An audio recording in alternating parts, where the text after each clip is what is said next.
আমেরিকার কঠোর শুল্ক নীতিতে যখন নাজেহাল বিভিন্ন দেশ, এমন সময়ে শুল্ককে অর্থনৈতিক অস্ত্র হিসেবে ব্যবহারের কথা স্বীকার করলেন দেশটির প্রেসিডেন্ট ডোনাল্ড ট্রাম্প। গত মে মাসে পাকিস্তানের সাথে সংঘাতের সময় দেশটির সাথে শান্তি চুক্তি করতে ভারতের ওপর উচ্চ হারে শুল্ক আরোপের হুমকি দিয়েছিলেন ট্রাম্প। সোমবার হোয়াইট হাউসের ওভাল অফিসে এক ব্রিফিংয়ে একথা জানান ট্রাম্প নিজেই।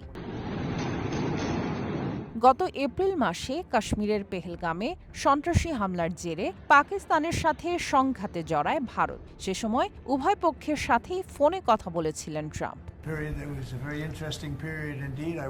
ভারতের প্রধানমন্ত্রী নরেন্দ্র মোদীর সাথে প্রায় 5 ঘণ্টা আলোচনা করেন। তখনই ভারতের সাথে বাণিজ্য চুক্তি স্থগিত করে উচ্চ হারে শুল্ক আরোপের হুমকি দেন।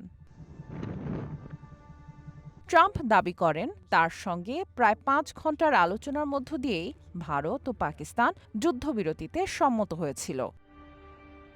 ওই ফোনালাপের কয়েক ঘণ্টা পরই সামাজিক মাধ্যমে ট্রাম্প ঘোষণা দেন, তার মধ্যস্থতায় পূর্ণ ও তাৎক্ষণিক যুদ্ধবিরতিতে সম্মত হয়েছে নয়াদিল্লি, ইসলামাবাদ।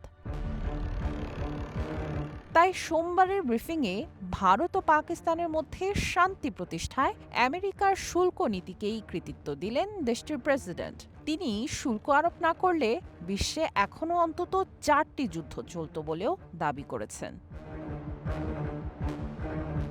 আমেরিকা শুল্ক থেকে শত কোটি ডলার উপার্জনই শুধু করেনি, আন্তর্জাতিক উত্তেজনা কমাতেও কাজ করেছে বলে মন্তব্য করেন ট্রাম্প। তাই শুল্কের কারণে আমেরিকা শান্তিরক্ষীর ভূমিকা পালন করছে বলেও মনে করেন তিনি।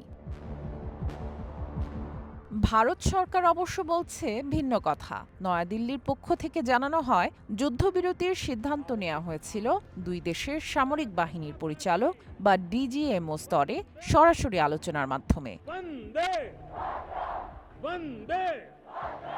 তবে পাকিস্তান আবার ট্রাম্পের দাবিকেই স্বীকার করেছে।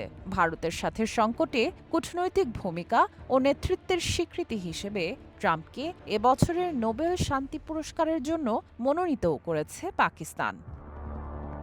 সামিয়া জান্নাহ, ওয়ান ইন্টারন্যাশনাল ডেস্ক।